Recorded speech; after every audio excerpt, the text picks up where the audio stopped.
Opa! Trânsito Livre é o podcast em que a gente vai discutir sempre aqui as questões da mobilidade, do trânsito nas cidades, no país como um todo. A mobilidade, está presente em todas as partes fundamentais no que diz respeito ao crescimento de um país, seja na logística dos produtos, seja no ir e vir dos hospitais, das escolas. Quem sai de casa quer voltar. E a gente precisa sempre discutir muito sobre mobilidade, sobre o trânsito nas cidades. Por isso nasce esse podcast Trânsito Livre para você acompanhar aqui nas redes sociais. Com o apoio da Garra Traffic, que tem um especial apoio no que diz respeito à sinalização e a todos os serviços de trânsito. Hoje estamos começando esse podcast. Do meu lado esquerdo está o Henrique Moura, da Garra Traffic. Ô Henrique, seja muito bem-vindo, viu? Não, obrigado pelo convite aí. E a intenção nossa é somar, né, com as conversas, com os convidados, né, Fabiano? Então, vamos que vamos. Volta e meia, o Henrique está aqui. A gente vai sempre trazer um convidado especial. E o nosso convidado especial de hoje é o Osias Batista, que já está aparecendo na tela do nosso podcast. Ele que é engenheiro, especialista na área de engenharia de transportes, com ênfase em planejamento de transportes e engenharia de tráfego. Ele é da Beta Engenharia Arquitetura. Ô, Osias, satisfação recebê-lo. Seja muito bem-vindo, viu? Fabiano, é sempre um prazer estar com você, com o Henrique, né, que é o menino de ouro que eu conheço há muitos anos, você também. É um prazer estar aqui e a gente bater essa bola.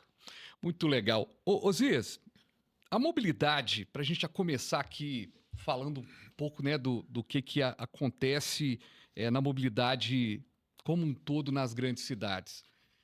Belo Horizonte é uma cidade que tinha um planejamento de estar ali no entorno da Avenida do Contorno e, de repente, a cidade é muito maior hoje do que se imaginava há 30, 40 anos. Tudo isso no percalço da mobilidade. A mobilidade vai acompanhando a história das cidades e tentando se adequar, ou tem como a gente começar a imaginar cidades mais bem planejadas? Quando a gente fala cidade planejada, é interessante lembrar que Belo Horizonte foi fundada, né, quando criaram a nova capital Belo Horizonte, na fazenda do Curral del Rei, é porque Ouro Preto tinha muito morro. Ouro Preto tinha uma topografia muito íngreme, as ruas eram muito estreitas, então eles saíram daquela região, né, aquela linda região de Ouro Preto, para achar um lugar que fosse mais fácil de desenvolver. E hoje a gente anda em Belo Horizonte, só tem morro, né? Qual que é o problema? Eles criaram a Belo Horizonte numa área planejada, que foi dentro da Avenida do Contorno, e o envoltório de Belo Horizonte seria onde ficariam as chácaras, onde seriam plantadas as hortaliças, essas coisas todas para alimentar quem morasse na cidade. Só que a cidade extrapolou, mesmo dentro da Avenida do Contorno, a topografia já não é muito favorável, né? Nós temos a subida da Afonso Pena, a subida ali que a gente chama de tobogã da Contorno, né? Então, nós temos vários pontos, né?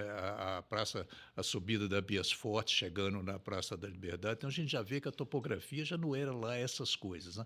E na hora que a gente sai desse, né, a cidade cresceu, a cidade ela foi planejada para ter cerca de 80 mil habitantes, né? Hoje está com 2,5 milhões, coisa desse tipo. O município, né? Porque a região metropolitana 6 está milhões chegando no a total, 6 né? milhões, já é um negócio fantástico, né? E a cidade de Belo Horizonte é o coração dessa região metropolitana, né? Mas, na hora que saiu para fora, a topografia... Primeiro, nós tivemos dois fatos. Não houve mais planejamento. A gente está subindo a Rua da Bahia, na hora que chega ali na Carangola, ela é desse tamanhozinho, né? Então, a gente tem várias coisas que, dentro da Contorno, é um padrão, até um padrão bastante planejado na época. As avenidas em Belo Horizonte todas têm 35 metros de largura, as ruas têm 20 e a Afonso Pena, que é a maior, tem 50 metros, né? Então, essa área da Contorno foi toda planejada assim. Saiu, não tem mais nada disso.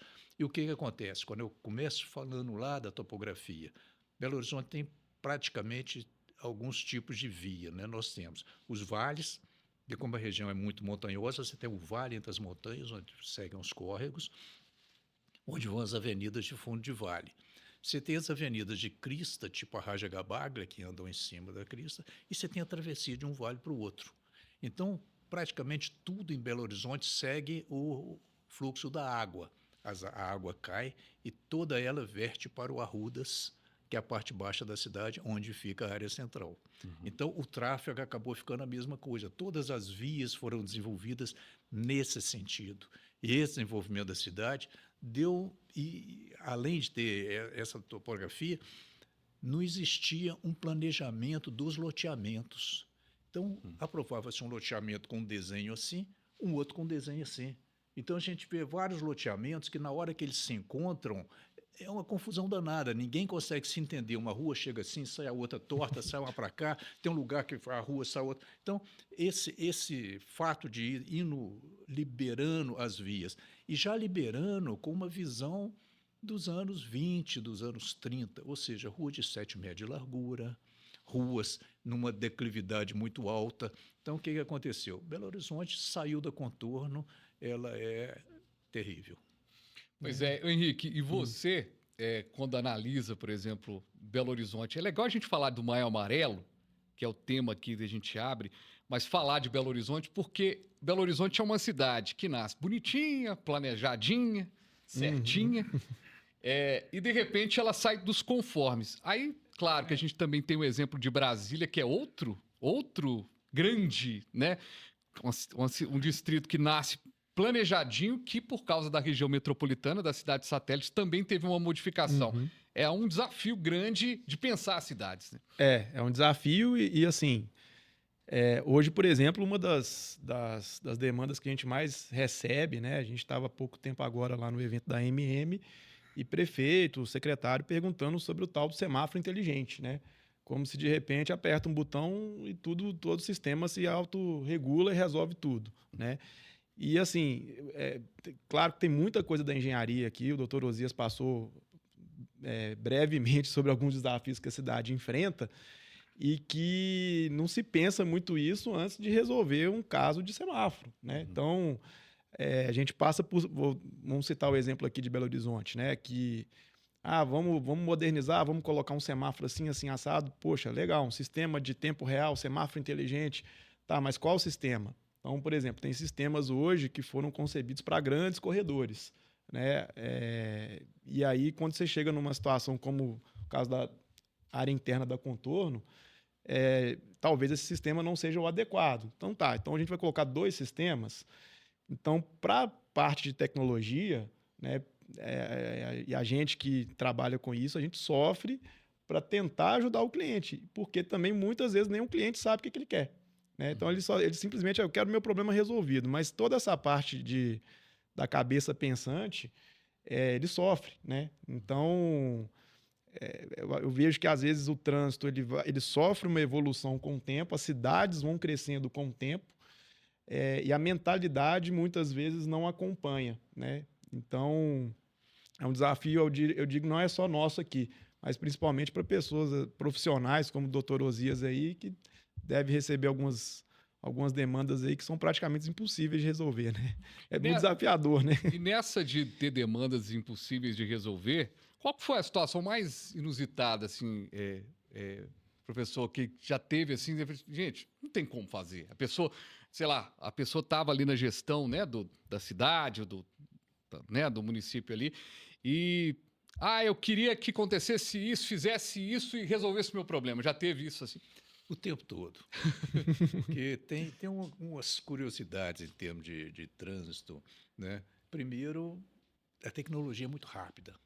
Isso que o Henrique falou, né? Semáforos inteligentes, softwares avançadíssimos. Primeiro, a tecnologia se muda a toda hora. Né? O seu celular de 2 anos atrás é velho. Já não roda mais o que você precisa. O seu computador, que rodava um Windows não sei o que há pouco tempo, já não roda mais, você já tem que trocar. Quer dizer, a tecnologia é muito mais rápida do que a gente, do que nós mesmos. Né? Então, começa com esse problema. Então, tudo que você põe, até você comprar, licitar, na hora que chega no mercado já está velho. A gente tem esse problema no trânsito, isso é muito forte. E eu costumo dizer algumas coisas interessantes. Eu sou de formação básica, engenheiro eletricista, então eu gosto de fazer uma analogia do que é o trânsito, para a gente entender bem o que é o trânsito, comparando com o sistema elétrico. Tá? Então, o sistema elétrico, você tem uma fonte de potência qualquer aqui assim, e você tem o consumo lá na ponta. No meio, você tem uma porção de fios E esses fios têm vários interruptores, que a gente chama de disjuntores. Estou simplificando bem, tá? Então, por exemplo, quando você tem uma luz aqui que está acesa, você chega no interruptor, você desliga, o elétron que está vindo, né? Estou simplificando, o elétron que está vindo no fio, interrompeu, ele para. Ele não vai mais para frente, ele para, a luz apaga. Então, pensa uma usina hidrelétrica, ela é toda montada por conjuntos que têm suas proteções e que vão funcionando e os elétrons obedecem. Quando ele tenta não obedecer, você tem circuito de proteção, você tem essa coisa toda e funciona. O trânsito é a mesma coisa. O que é o nosso interruptor, o que é o nosso disjuntor? É o semáforo, que aí agarra, faz e coloca isso na rua. Só que o semáforo, quem é o elétron? Somos nós, os motoristas. E que na hora que o semáforo fecha, eu não paro. Eu viro e falo assim, tem guarda aqui não, eu vou. Tá? Ou então, a gente está todo... Imagina se o elétron chegasse na hora do interruptor e falasse, eu vou, o Fabiano não está olhando, eu vou aqui. Aí a luz acende na hora que não pode acender. Ou dá um curto-circuito, ou qualquer coisa desse tipo. E o motorista ainda tem o seguinte, na hora que ele está indo para casa, a carga elétrica está ali, todos os ampéres, os elétrons todos passando, não tem nenhum elétron que pega e fala assim, eu vou parar aqui porque eu vou na padaria comprar um negócio, ou hoje é o dia da Mega Sena, eu vou parar ali na loteria, rapidinho, rapidinho, e prejudicar tudo. O elétron não faz isso, mas o motorista faz. Então, por mais sofisticado que seja o sistema de controle, as pessoas não obedecem normalmente o sistema de controle.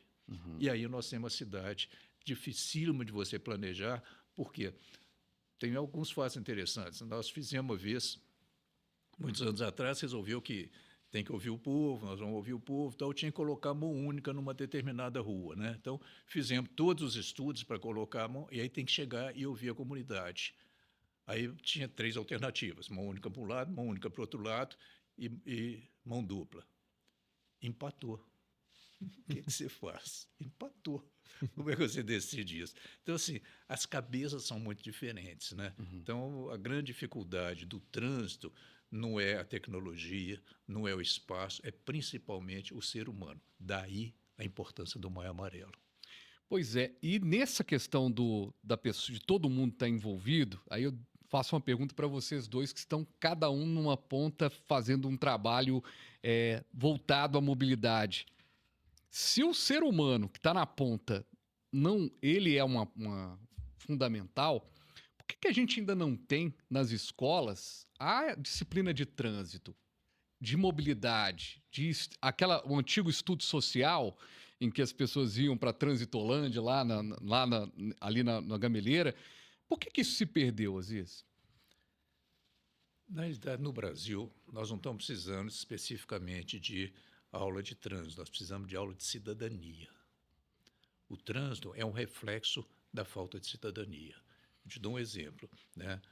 A gente vai num restaurante Comida Aquilo, né? Você chega no restaurante Comida Aquilo, tem várias mesas vazias, né? Você entra na fila para se servir seu prato. Na hora que você chega lá e acabou de colocar seu prato e você olha, aquelas mesas estão todas ocupadas por mochilas e por bolsas de pessoas que chegaram depois de você, passaram na sua frente, ocuparam o lugar e foram para a fila atrás de você. O que essas pessoas fizeram? É normal, se ela não fizesse, ela não senta, mas eu vou ficar em pé, porque eu cheguei primeiro, mas vou ficar em pé porque ela fez isso. Então, a falta de cidadania a gente vê no caixa do supermercado, da pessoa que corre, empurra a outra para passar na frente, daquele que não dá preferência para quem tem preferência na caixa que tem idosos, tem gestantes, a pessoa que fura fila. Então, essa questão, a gente tem que ter muito trato de cidadania. O trânsito, sem você trabalhar a cidadania, ele é uma imposição. Ele é o seguinte, não vire aqui porque alguém proibiu de você virar aqui. O tal do Henrique lá da Garra pôs uma luzinha que fica vermelha, eu quero passar, a luzinha está vermelha, por que eu vou parar naquela luzinha vermelha? Tá? Ali tem uma faixa de pedestre, tem uma pessoa para atravessar. Não, outro que pare para ele, eu estou com pressa, eu não vou parar para o pedestre. Então, o trânsito é onde você vê a falta de cidadania e é o reflexo dessa questão de cidadania. Então, nós temos que tratar isso de uma forma muito mais geral do que, senão, trânsito. Porque nós ficamos só falando assim, as regras são essas. Por que você vai seguir regras? Se você não entender por que você tem que parar no sinal vermelho, o sinal vermelho nunca vai ser representativo para você. E aí, Henrique? Não, e aí eu vou exemplificar com um caso curioso aqui, né? Primeiro, uma resposta objetiva para a sua dúvida, eu acho que tinha que ter educação para trânsito, educação financeira, né? Eu acho que tinha que ter educação para um monte de coisa ali, né? Então, pelo menos a minha opinião, eu acho que, como o Osias falou, acho que a gente ia ter um país muito melhor, né? Agora, um caso curioso, né, que o Dr. Osias falou. A gente tem uma tecnologia, né, que a gente consegue controlar os semáforos através de uma central semafórica à distância, né?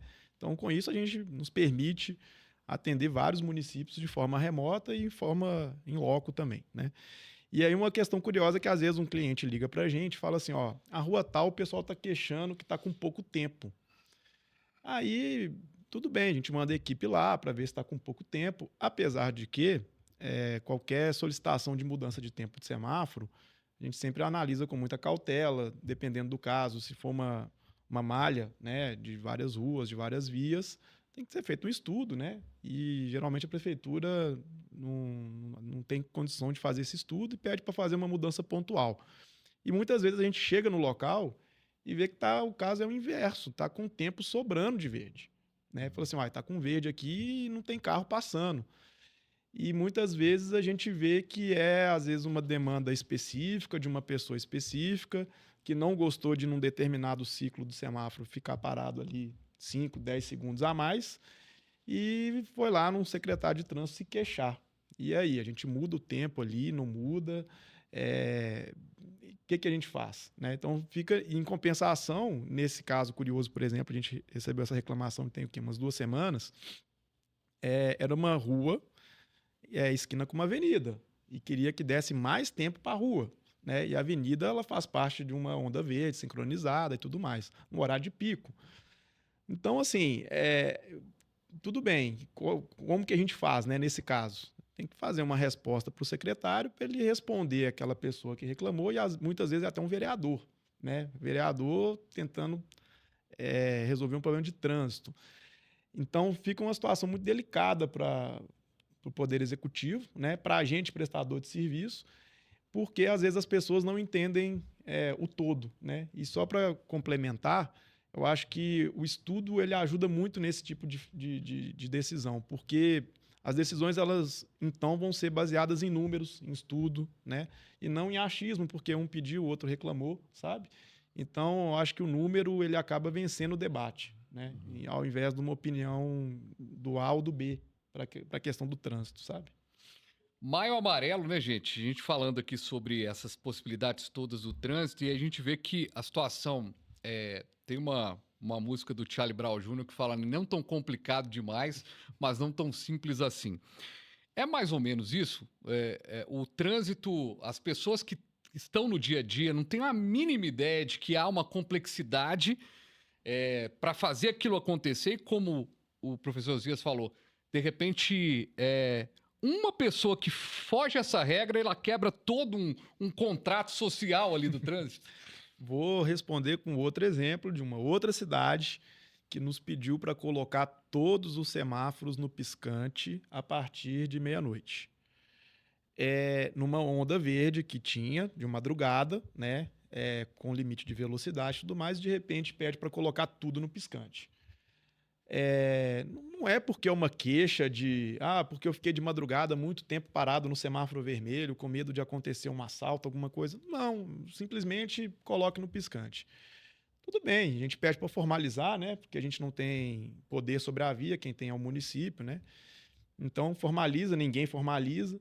Mas aí eu fico pensando, né? Poxa, aquilo chegou lá para a prefeitura, né? Alguém pediu aquilo. Eu fico Claro, é um semáforo de alerta, colocar no piscante, né? A gente entende que às vezes o motorista vai ter uma cautela para fazer, mas na prática não acontece, né? Então, teve um acidente há pouco tempo em São Caetano, que estava no semáforo verde para o veículo, e ele atropelou as duas pessoas que estavam fazendo a travessia, 2 meninas, né?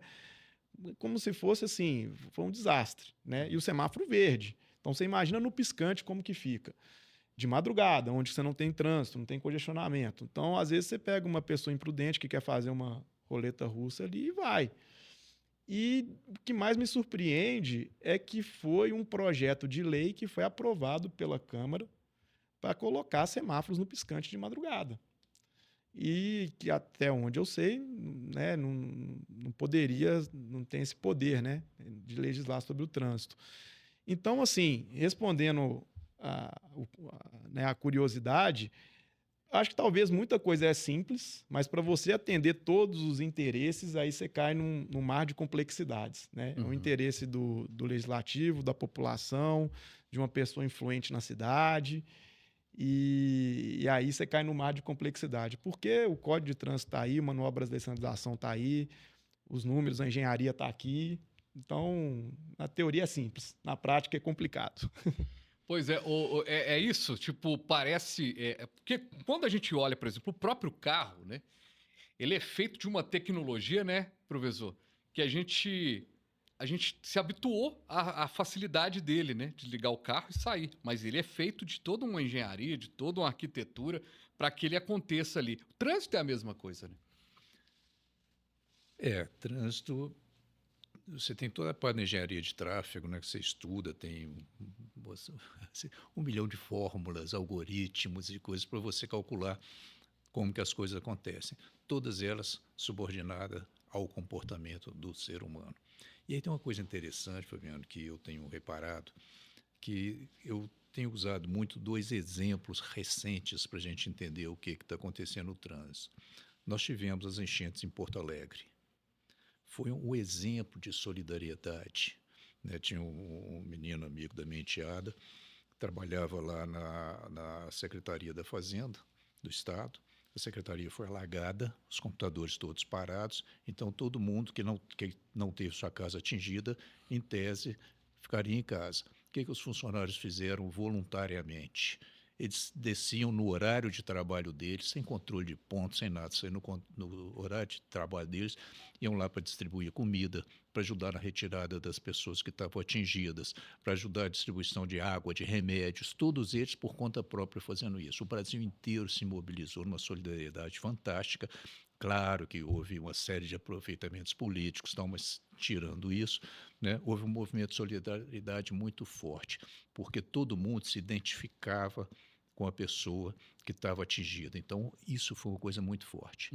Aí nós tivemos a pandemia.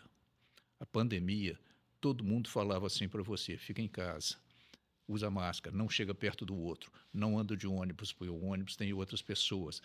Você vai ficar em casa, mas o entregador tem que trazer comida na sua porta. Você vai às 7 horas da manhã no supermercado, porque eu tenho lá, né, meus 75 anos, então eu vou de manhã cedinho, porque é a hora que os idosos vão, essa coisa toda tal, que é mais seguro. Mas o caixa está lá e está o dia inteiro. Trabalhando o dia inteiro. Então, a pandemia criou uma autodefesa egoísta nas pessoas, que as pessoas tinham, ao contrário da solidariedade. Na pandemia, ninguém procurou ajudar o outro, não. Todo mundo procurou se isolar e se defender, inclusive com o distanciamento do próximo. O próximo parou de ser próximo na pandemia. Acabou a pandemia, esse comportamento, veja, a solidariedade de um lado e o egoísmo do outro. O que aconteceu? O egoísmo né, quem está lá em Porto Alegre, está lá em Porto Alegre. A gente nem lembra do que aconteceu lá, embora estejam sofrendo até hoje, né? Mas o pessoal que ficou aqui, esse egoísmo, ele se refletiu no trânsito. Hoje, o comportamento dos motoristas no trânsito é muito pior do que era antes da pandemia. A gente analisando tecnicamente, analisando comportamentalmente, o egoísmo é muito maior. Todo mundo quer levar vantagem, todo mundo quer chegar na frente, todo mundo quer se prevalecer do individualismo na hora que está no trânsito. E o trânsito só funciona se ele for baseado na solidariedade. O trânsito é igual a uma engrenagem. Os dentes têm que fazer assim. Se um dente quiser passar na frente do outro, não funciona. Então, você tem que ter solidariedade. E a solidariedade no trânsito, ela está em baixa, terrivelmente em baixa. Não adianta você ter nenhuma discussão de tecnologia, de técnicas, porque todo mundo é muito fácil, né? A gente vê muito, a pessoa que mais reclama de um congestionamento é exatamente aquela que para o carro na porta da padaria, porque é só um pouquinho. Uhum. Só um minutinho, não vai atrapalhar. É aquela que olha para um lado e avança o sinal, é que reclama que logo em seguida ele está congestionado. É o cara que tranca o cruzamento para ganhar pretensos segundos, e como todo mundo tranca o cruzamento, ninguém anda. Se não trancasse o cruzamento, se as pessoas fossem solidárias, deixassem, que, né, ajudassem o próximo, o nosso trânsito seria muito melhor. Então, nós estamos vivendo hoje um momento muito difícil, muito psicológico no trânsito, que a gente tem que tentar reverter isso. E sempre é mais fácil você jogar a culpa na tecnologia, jogar a culpa na falta de obra, você jogar a culpa no desvio de tráfego que não está bem feito, no buraco que está na rua, e menos em nós mesmos. E nós somos os responsáveis. O Roberto da Mata tem um livro que ele fala Fé em Deus e Pé na Tábua, em muito que ele bom. discute muito essa questão de como que a rua é o espaço de ninguém, né? As pessoas têm a casa delas, as pessoas têm as propriedades delas, tem até o próprio carro, mas a rua é de todo mundo. A gente, ouvindo o senhor falando isso, professor, a gente tem uma relação com a rua muito, muito conflituosa no Brasil, né? O que é público parece que não é de ninguém, quando na verdade poderia ter um pensamento, uma reflexão maior sobre isso, né? Isso é tão interessante, Fabiano, que essa questão do público. Se eu quero usar, o que é público é meu. Então, se eu tenho um boteco e eu quero colocar as minhas cadeiras na calçada, dane-se se eu estou atrapalhando o pedestre, se o pedestre está indo para a rua, se fica aquela sujeira depois. Quer dizer, o que é público, se eu quero usar, é meu, eu tenho direito de usar. Mas se tiver que cuidar dos outros, não é de ninguém. Uhum. Tá? Então, assim, o público depende do momento que a pessoa está olhando. Tá? Então, é exatamente isso. Outro dia eu passei uma sensação interessante, que eu estava fazendo compras no centro da cidade, um sábado de manhã, um calor desesperado, meu carro estava parado lá no estacionamento da rodoviária, e eu rodando ali muito, né, cheio de trombadinha, pivete, aquela coisa, cidade suja, quer dizer, aí você indo de uma loja para outra, estava andando, eu fiquei umas 3 horas andando no centro da cidade, um sábado de manhã, um calorão infernal, né? Então, bom, foi chegando meio-dia, eu tinha que voltar para casa, claro, né? Aí eu cheguei, entrei no meu carro, na hora que eu entrei no meu carro, fechei os vidros, eu estava em casa. Eu me isolei de tudo aquilo que eu estava vivendo. Porque enquanto eu estava andando a pé na rua, eu estava andando, eu estava cuidando se eu não ia tropeçar, eu estava cuidando com a sujeira da rua, eu estava desviando das pessoas. Com a atenção eu estava ligada. com a atenção ligada, o que podia acontecer, eu estava procurando o que eu queria comprar, quer dizer, totalmente ligado. Na hora que eu entrei dentro do meu carro, eu isolei. Agora eu estou no meu recinto, agora é meu. O que está lá para fora é o que eu tenho que vencer. E aí a rua, e aquele lado de fora não é de mais ninguém. E tem milhões de outros Osias que estão lá do lado de fora do meu carro com as mesmas agruras que eu passei antes e que eu não os respeito mais. Henrique? Não, assim, uma das coisas que a gente trata no trânsito também, que acho que o Osias até comentou, é o trânsito com a segurança pública também, sabe? Então, hoje, por exemplo, a gente tem dispositivos, e é curioso a gente ter que desenvolver isso, sabe? Dispositivos que eles cuidam, por exemplo, da parte de fiscalização, né? O radar, por exemplo, o avanço, e ele tem que ver se a placa é algum veículo, por exemplo, que foi tomado de assalto, alguma coisa assim, e de repente a gente coloca uma câmera para visualizar o trânsito e o órgão me pede que aquela câmera faça reconhecimento facial, que integrado com a segurança pública para saber se é um caos misturado na via pública, né? É o pedestre que está com pressa, que a gente entende, que tem que estar preocupado com o carro, mas tem que estar preocupado com trombadinha. Então, ele não está 100% focado ali no que ele tem que fazer, está pensando no que ele tem que comprar para casa. E aí, acontece a mesma coisa para quem está dirigindo também, né? E aí, aproveitando o gancho, né? Só que ele está também no celular, né? Dentro do carro, está mexendo no celular. Pode assim, o som no carro já é uma coisa antiga, né? Agora, com a central multimídia, então, é até um pouco mais complicado. E aí a gente tem esse desafio, puxando mais uma vez um outro gancho, né? Cliente nosso reclamando, semáforo está abrindo, o pessoal não está andando. A gente faz filmagem de motorista mexendo no celular quando o sinal abre e ele não arranca. E aí, tudo bem, o que a gente tem que fazer? Porque quando está vermelho o cara fura, você tem um mecanismo de fiscalização, né? E quando tá verde, o pessoal não acelera. Como é que faz, né? Nossos estudos estão mostrando 20% de perda de capacidade nos cruzamentos por causa do celular na hora que arranca. Que coisa. Ninguém anda. Então, é terrível. E detalhe, e aí foi bom vocês terem falado dessa questão do celular, que aí é uma questão muito legal da gente perguntar num Maio Amarelo, né? A tecnologia, ela nos fez melhores ou piores motoristas? Porque vou contextualizar a minha pergunta.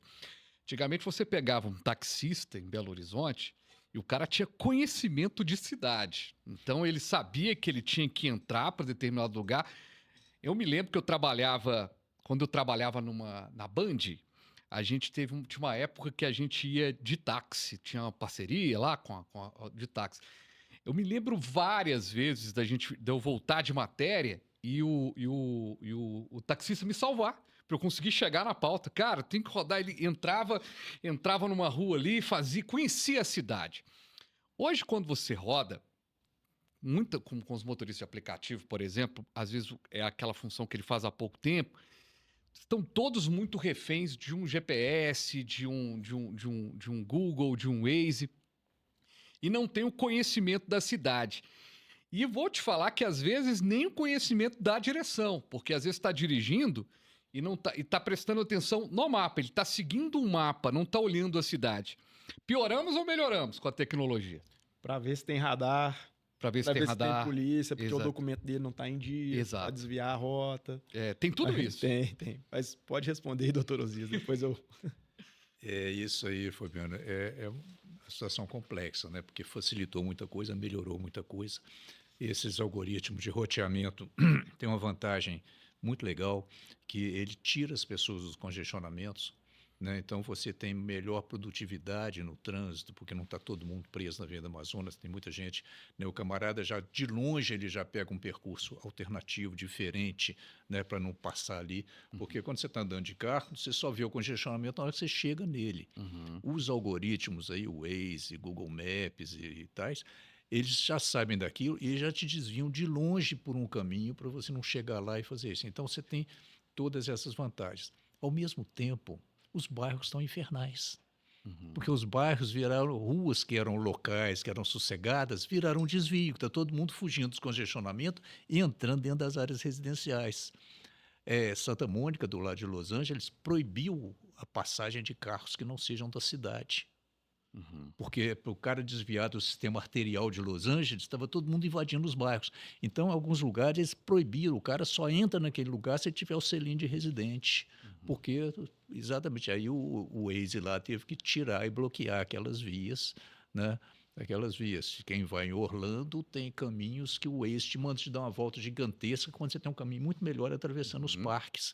Né? Mas para não passar dentro dos parques, eles estão fazendo isso. Se deixar, começa a jogar todo mundo atravessando o parque, fazendo. Então, você tem vantagens e tem desvantagens na tecnologia. Agora, o mais importante da tecnologia, e aí voltando para a questão do Maio Amarelo, né? Porque eu acho que toda a parte técnica tem que estar baseada da gente analisar o que é o comportamento do ser humano. Infelizmente, hoje nós estamos querendo que a tecnologia nos livra da fiscalização. Quando nós temos que ter uma tecnologia para fiscalizar. Por quê que nós temos que ter essa tecnologia? Porque se você deixar... Eu sou motociclista, eu tenho uma moto grande, eu adoro estrada e tal. Se você deixar a volúpia pela velocidade reinar, todo mundo quer dirigir se achando o Ayrton Senna, se achando o Schumacher ou o que for aí, andando desse jeito, porque é gostoso esse tipo de coisa. Então, como ser humano, naturalmente, se você deixar, ele escapa do controle, né? Você tem que ter tecnologia para segurar o camarada dentro daquilo. E aí as pessoas reagem contra. Toda essa coisa contra radares, por exemplo. O que é que mata no acidente de trânsito? É a mudança súbita de velocidade.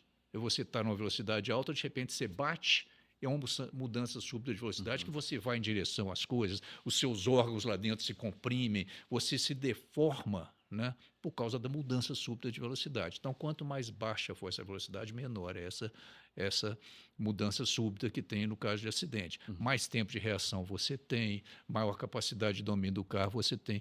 E, no entanto, nós temos aí, inclusive na grande mídia, tem muita gente que faz matérias especificamente para criticar os controles de velocidade, para criticar qualquer controle, tem muito semáforo, quer dizer, a prioridade, a segurança, ela é feita porque se a gente deixar, infelizmente vira uma selva, né?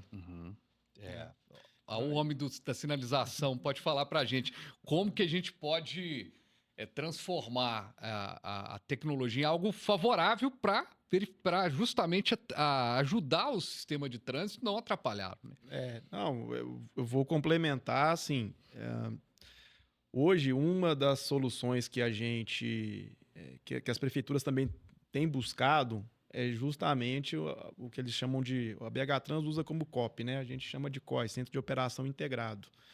Então, assim, você tem, de fato, um mapa, né? Seja ele da Google, Waze, né?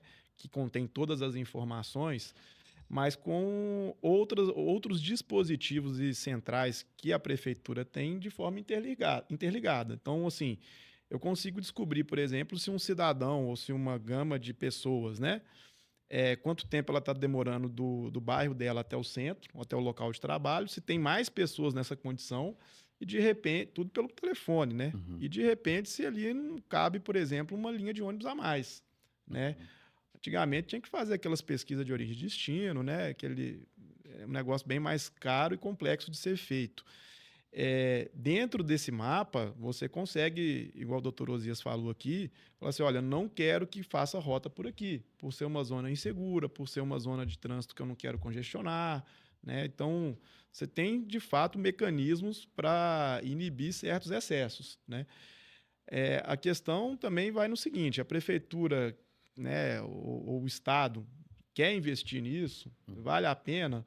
Ou para ela, se o Waze jogar para dentro do bairro, por exemplo, causando uma sensação que o trânsito está fluindo, para ela é melhor por uma razão qualquer. Não, eu contratei esse sistema, ou mudei aqui o trânsito, ou simplesmente meu motorista, né, tá com uma demanda reprimida que, olha, eu quero chegar mais rápido no trabalho, estou demorando muito, mudei de residência, estou mais longe, mas eu quero chegar mais rápido.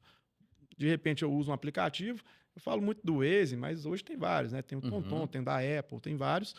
E de repente eu quero chegar naquele meu destino, naquele tempo, vou passar para dentro do bairro, não tem problema. E assim, se para o tomador de decisão, né, seja um político, ele está satisfeito com aquilo, olha, diminuir tantos por cento o congestionamento na minha via principal. Para ele aquilo é um número, para ele está tudo certo. Ainda que perturbe quem mora nos bairros, né?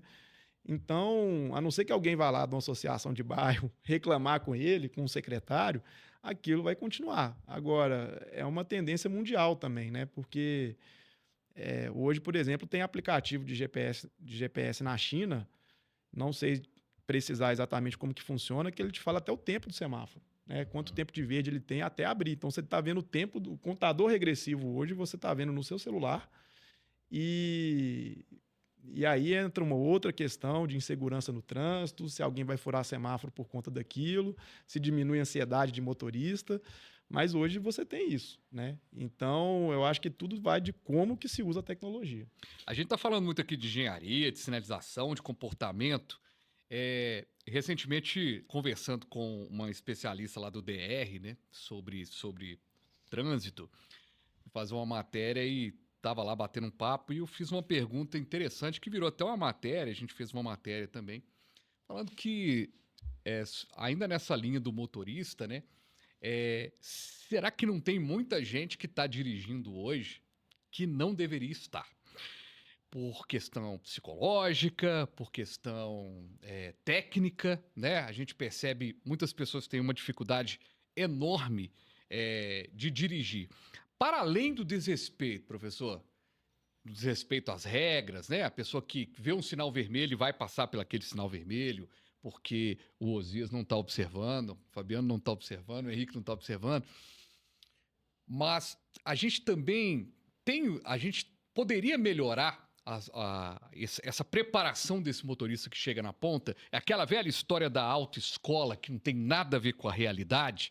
Ou se dirige mesmo, se aprende a dirigir mesmo na prática? Quando eu era presidente da BH Trans, fizeram uma lei na Câmara dos Vereadores e que eu pedi ao prefeito para vetar essa lei, que era proibir que as autoescolas circulassem dentro da Avenida do Contorno. E o vereador, depois virou deputado federal e tal, ele usava o seguinte artifício, que é uma bobagem o cara dirigir no centro da cidade, prejudicando o trânsito, porque direção se aprende na prática. Essa que era a definição dele. Só que aí você treina um camarada, né? Na época chamava esses lugares aí, onde tinha os exames de paraíso dos barbeiros, né? Onde o pessoal ia fazer os exames, né? E você potencializa isso num nível muito mais elevado quando você fala de motocicleta. Que o camarada é treinado numa pista Pequenininha ali. pequenininha, onde ele anda sozinho, porque no máximo ele vai cruzar com uma e não ultrapassa Na primeira ninguém. marcha também, não é? Todo mundo passa de primeira, né? Porque se você passar a segunda, você perde o exame, né? Isso. Então, eu falo, todo mundo passa de primeira. Quando você fez 10, mas passei de primeira, né? Porque, então, o cara não pode passar a marcha, o cara, ele para numa subida, tem que levantar a mão para mostrar que ele não está segurando, quer dizer, a gente vê na rua, né? O cara para na subida e levanta o braço, quer dizer, é um negócio, assim, maluco, né? E no dia seguinte que ele tem a carteira, que ele fez com a motocicleta 125 da escola, no dia seguinte ele pode estar montado numa 350, numa 1000, numa 600, com a namorada na garupa no anel rodoviário. Legalmente ele pode. Né?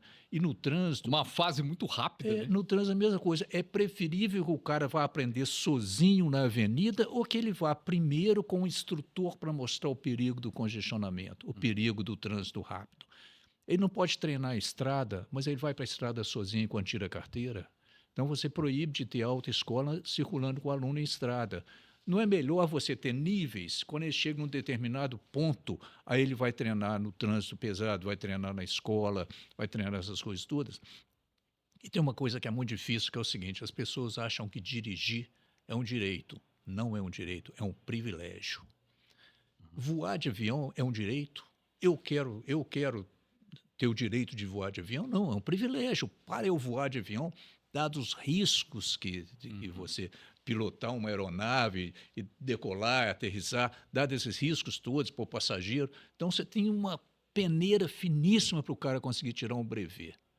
Agora, no trânsito não, é um direito.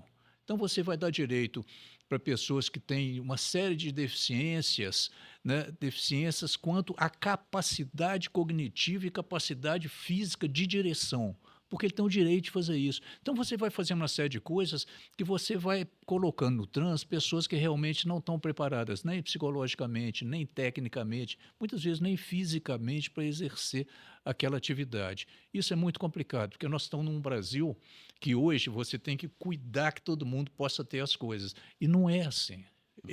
Osias, eu entendo que não é assim.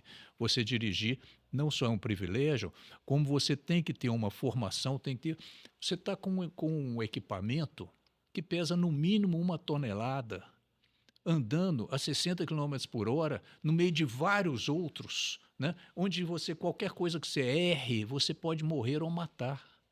E você vai fazer isso sem preparação, mas você tem o direito de fazer sem preparação. Isso é muito ruim. E aí, Henrique? Não, acho que o doutor Osias já resumiu bem. Só uma curiosidade das várias, né? Eu fico pensando o seguinte, mais uma vez a gente citando o caso da MM, que a gente recebeu muitos prefeitos de cidades pequenas, né? Cidades com menos de 10 mil habitantes, 8 mil, e querendo, né, uma sinalização, um semáforo, né? Porque o trânsito tá um caos, sabe, doutor? Arruma aqui para mim, não arrumo. Aí vai nessa, né? Poxa, o pessoal vai saber ler a sinalização?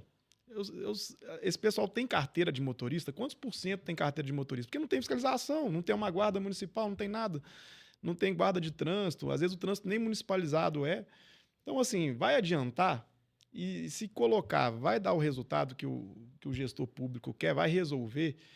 Tem cidades, bom destacar, que assim, tem um baixo número de habitantes, né? População bem pequena. Entretanto, muita rodovia corta essas cidades, né? Então, muito caminhoneiro, né? E especialmente indo lá para aqueles norte de Minas, né? É a região que a gente conhece bem. E aí sim, talvez a sinalização, inclusive com fiscalização, ajude a cidade, né? Entretanto, para o trânsito local para dentro da cidade, eu tenho dúvidas se o pessoal que dirige ali, né? Seja uma moto, um carro, se eles têm carteira, não tem fiscalização, né? E complementando o que o doutor Osias falou, a gente não sabe também que condições que ele tirou essa carteira, né? De motorista. Então, respondendo, eu acho que deveria melhorar, sim, uma questão de fiscalização, né? Melhorar um pouco também a questão da formação desses condutores. Temos que ter atenção para isso, né? Tem algumas práticas, por exemplo, no dia a dia do trânsito, que recentemente teve um caso, o rapaz estava com o carro parado numa rua em Belo Horizonte, no vetor norte de Belo Horizonte, e atropelou uma mãe e uma filha. Mãe e filha morreram abraçadas. E a justificativa do motorista o carro é velho. E eu também não tenho habilitação. É um negócio assim absurdo. Então, até é legal porque até contextualizar que você está falando de cidades com 8 mil, 10 mil habitantes que de repente não têm a fiscalização. Uma cidade maior como Belo Horizonte, você tem várias pessoas que dirigem sem a carteira de habilitação. E aí a gente tem todo um trâmite para pensar o quanto que a gente. O quanto que isso não é uma indústria também, né? De motoristas, de pessoas que vão dirigir, de pessoas que vão ter o direito de dirigir, né? Não. Ou seja, você cria. A gente ainda tem o carro, a gente tem uma geração nova aí que já não quer ter carro mais, né? Uma geração que já pensa um pouco diferente, não quer ter carro, mas está andando de carro para cima e para baixo com os aplicativos. Mas o carro ainda é aquela coisa, o consumo, né? Venci na vida, comprei um carro, né? Ainda tem aquela questão. Essa relação que a gente tem com o carro, ela é uma relação também doentia, se a gente parar para pensar. Porque se a gente tem essa coisa de entrar dentro do carro, estar dentro de um habitat que é meu, alguma coisa está errada, né, professor? Isso aí é histórico, né? Isso aí foi assim com o cavalo, né? Com a montaria, né? O meu cavalo especial ninguém monta, né? Então você vem, foi trazendo e está potencializado realmente no carro, principalmente porque atrás disso tem indústria. E a indústria, quanto mais carro vender, melhor para a indústria, né? Então, felizmente, houve uma virada numa determinada época aí que os caras, pelo menos, começaram a priorizar a questão da segurança, né? O Brasil custou para entrar numa indústria que realmente privilegiasse a segurança dos veículos, né? Enquanto a gente já tinha lá fora carros com dispositivos de segurança fantásticos, aqui no Brasil era tudo sem nada, né? Então, a gente tem, mas a indústria fomenta muito isso mesmo, né? Agora, o que acontece? Nós temos alguns parâmetros, né, que a gente tem que analisar em termos de civilização. Um é a sua necessidade de mobilidade com flexibilidade e com autonomia. Tá? Aí você fala assim, pô, mas... e isso, quem te dá, é aquilo que você consegue fazer a sua decisão e alterar a sua decisão. Tá? Então, você está de carro, eu vou sair agora, eu vou parar ali, eu vou onde que eu quiser, eu levo quem eu quiser, eu faço isso. A moto potencializa isso. Porque você está fazendo que uma meninada enorme que estaria no ônibus não está mais no ônibus, porque na moto ele consegue ir em qualquer lugar, consegue subir na vila e favela no lugar que nem o carro chega, ele consegue andar com a namorada de madrugada porque já não tem mais ônibus. Então você entra naquela questão, você tem que dar à pessoa a forma de transporte mais conveniente para ela. E nós não conseguimos fazer com que o transporte público, que em tese é o mais eficiente, nós não conseguimos fazer que o transporte público seja o mais conveniente, né? E aí a indústria deita e rola em cima, né? Nós chegamos a ver propaganda de motocicleta na traseira do ônibus, mostrando o ônibus congestionado e falando assim, fuja desse sufoco, compre sua bota, não sei o quê. Então, quer dizer, o próprio ônibus fazendo campanha contra o transporte público, né? Então, isso é muito complexo e muito difícil de você equacionar, até porque a indústria automobilística é uma das grandes molas da economia mundial, né? Não muda, né? Não, e eu quero até pegar o gancho para até fazer uma pergunta para o doutor Osias, que é uma curiosidade até que eu tenho. Não especificamente sobre Belo Horizonte, mas para qualquer cidade, pequeno, médio ou grande. Gosto de bicicleta, ando de bicicleta, pedalo, mas por lazer, não por transporte.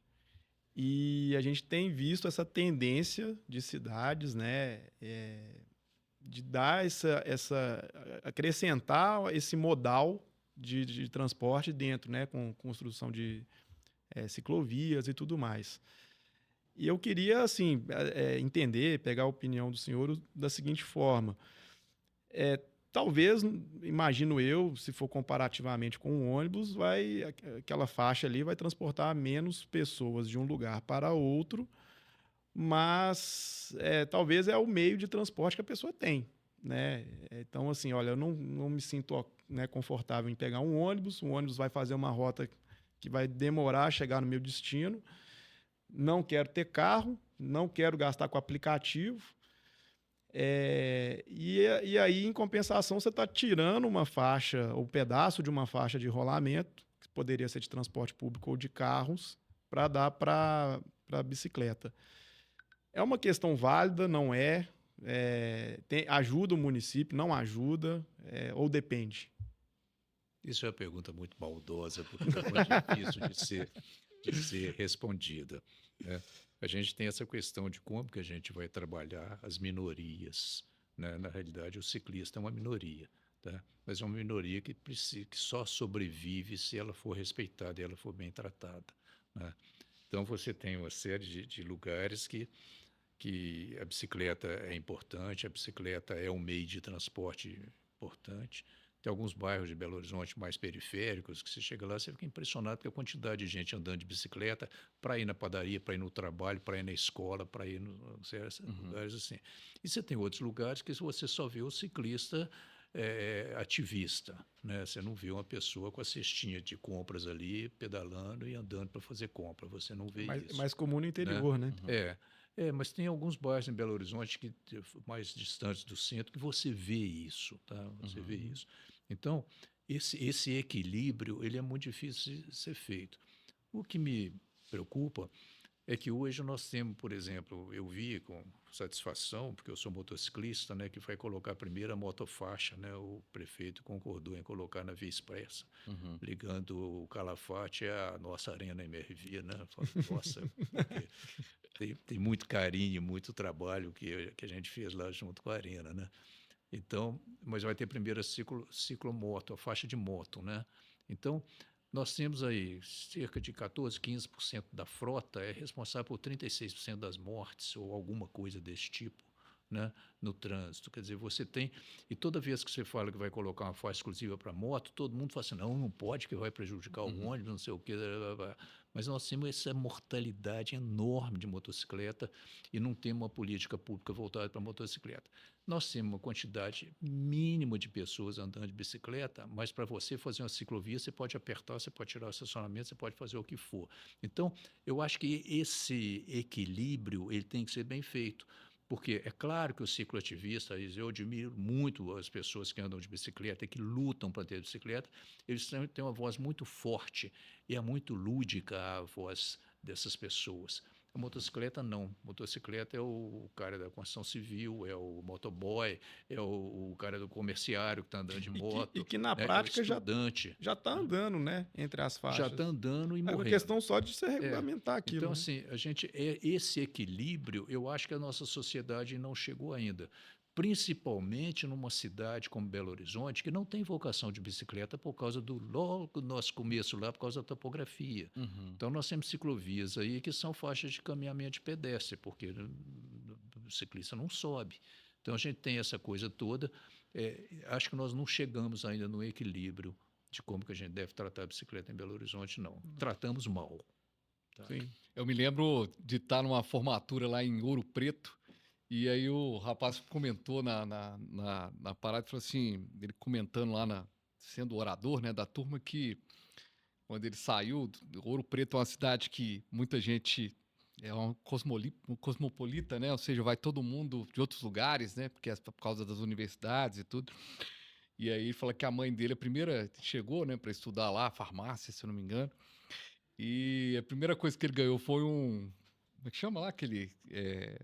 Que anda com Skate. Um skate não, que você Patinho coloca. de roda. Patinho, de roda, né? É o rolimã, né? Que fala.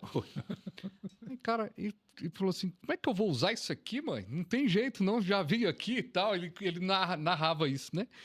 E patins, né? O patins ali que faz andando. Às vezes, pegando essa história do menino com patins em Ouro Preto, às vezes a bicicleta em Belo Horizonte, ela é um pouquinho dessa história, né? Porque assim, a gente não tem uma topografia que ajuda. As pessoas que estão na luta ali, aquela turma ali do Belvedere, que faz aquele caminho ali do Belvedere até sair de Nova Lima, Belvedere, faz aquele trecho ali. É uma briga constante, direta, tem mortes ali, infelizmente, que a gente não consegue coordenar isso. Talvez a gente tenha que andar um pouquinho mais para entender um pouco mais a bicicleta na cidade, não, gente?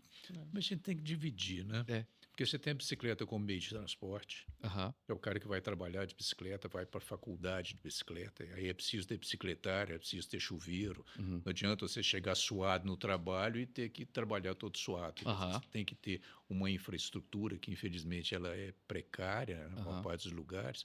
Você tem esse tipo de coisa. E tem um camarada que faz o ciclismo de preparação física, né, de atividade fitness, né, e de lazer mesmo. Então, são duas coisas que são diferentes uma coisa da outra. Você correr em volta da Pampulha de bicicleta, você fazer esses percursos, fazer essas trilhas que são maravilhosas, né?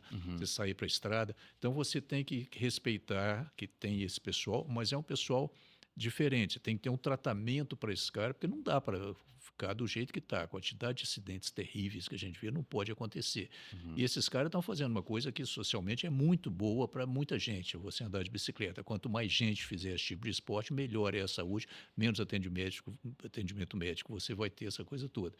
Mas nós temos que tratar o cara que vai trabalhar, nós temos que estimular o camarada.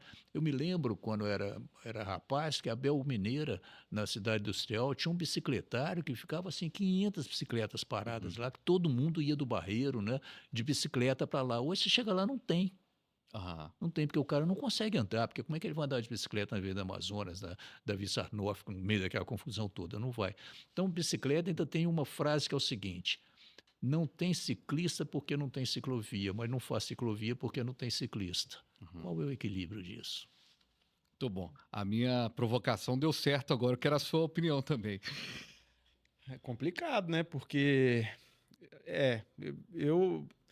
eu sou ciclista inclusive tem muito tempo que eu não pedalo, mas eu sou ciclista de lazer, né? Agora, se você for me perguntar no dia a dia, eu não vou trabalhar de bicicleta. Então, eu acredito que, de repente, você implantar uma faixa de rolamento, uma política pública,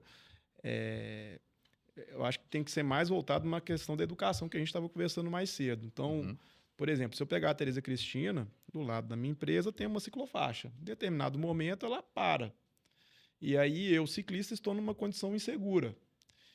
Tudo bem, se eu andar na faixa da direita, ainda que pertinho do meio-fio, eu não sei se alguém vai vir, se alguém vai me enxergar, apesar de todo o meu aparato de LED piscando.